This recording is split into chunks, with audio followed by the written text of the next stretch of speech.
gange sidder man på sine hænder og er så bange for, hvad vil andre folk sige? Jeg tror, jeg er noget. Den har jeg jo også. Jeg har også en lille djævel, der står her og siger, du kan ikke noget. Og så har jeg en, der siger, jamen hvad fanden er det værste, der kan ske? Folk har ikke lige så travlt med dig, som du selv har med dig selv. Og du skal simpelthen prøve at feje den her djævel af, og så sige, nu prøver jeg. Jeg hedder Julie Schoen, jeg er 31 år, og til dagligt arbejder jeg på DBA. Just do it. Altså det er ligesom en sætning, jeg har. Jeg ved godt, det egentlig er Nikes motto, så jeg har stjålet lidt derfra. Jeg ved ikke, om de mener det samme som mig, men det, jeg mener med det, er, at man skal bare gøre det. Det er sådan en måde, jeg lever på, hvor jeg sikrer mig, at jeg gør de ting, jeg ligesom har sat mig for, eller jeg har lyst til. For man kan ikke altid sidde og vente på, at folk de lige fanger, hvad det er, du har gået og tænkt på, og måske ikke sagt højt. Hvis du faktisk selv gør en indsats, så kan det, du drømmer om, måske ske.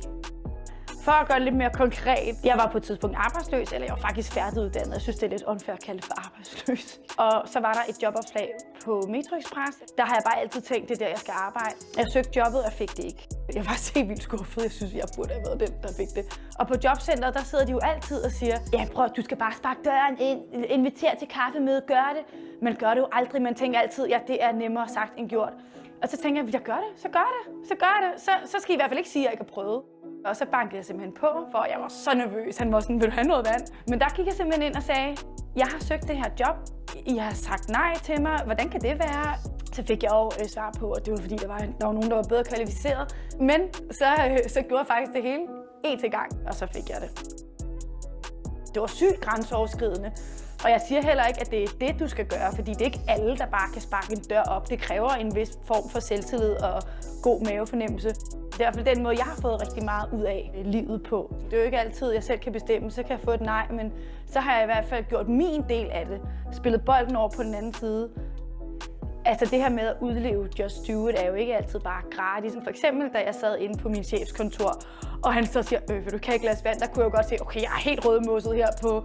Og altså, det var jo ikke pissefedt. Det var ikke det, jeg tænkte, nu gør jeg det bare. Så det er jo prisen. Måske skal man heller ikke se det som en nederlag, hvis det ikke gik. Man skal blive i det, altså give det nu en chance, fordi at det er på lang sigt, at det bliver fedt. Altså det er faktisk den fedeste følelse i verden, at stå op for sig selv.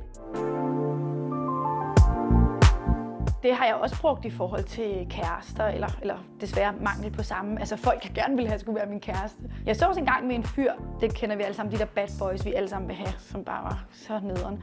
Og så efter han havde været nederen mange gange, der havde det bare sådan, nu er det sandt mig nok. Og så skrev jeg den der mail, som jeg tænker, mange af os gerne vil have skrevet, hvor vi simpelthen bare fyrer anklagepunkt efter anklagepunkt ned og siger, hvorfor gjorde du det? Jeg opfattede det sådan her føltes det hos mig, da jeg så havde sendt den. Det var den bedste følelse i verden, fordi nu havde jeg ligesom gjort, hvad jeg kunne gøre.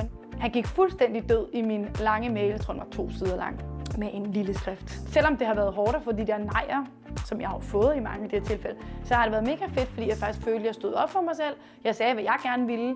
Så den nemmere sagt, den gjorde, jeg græd, jeg var ked af at spise is og sådan noget. Men så kunne jeg i hvert fald få den periode overstået, i stedet for at den først kom om en måned. Så jeg synes, hvis du sidder derude og ser den her video, så synes jeg, at du skal prøve at tænke på, er der et eller andet, du lige nu sidder og grubler på, og som du har grublet på længe, som du tænker, det kunne være, det gad jeg alligevel godt. Så få det nu gjort, få det nu testet af. Du må selv ind og være din egen decorator i dit liv. Jamen, det er jo en masse floskler det her, men jeg synes faktisk, det er rigtigt, men du må være hovedpersonen i dit eget liv. Altså det værste, der kan ske, er, at det ikke gik, det ikke var sjovt, eller at du ikke fik det job, eller hvad det er. Og så kan du strege den af på listen, eller også så kan du sige tjek, hvis det gik godt. Så tænk på det og få det gjort.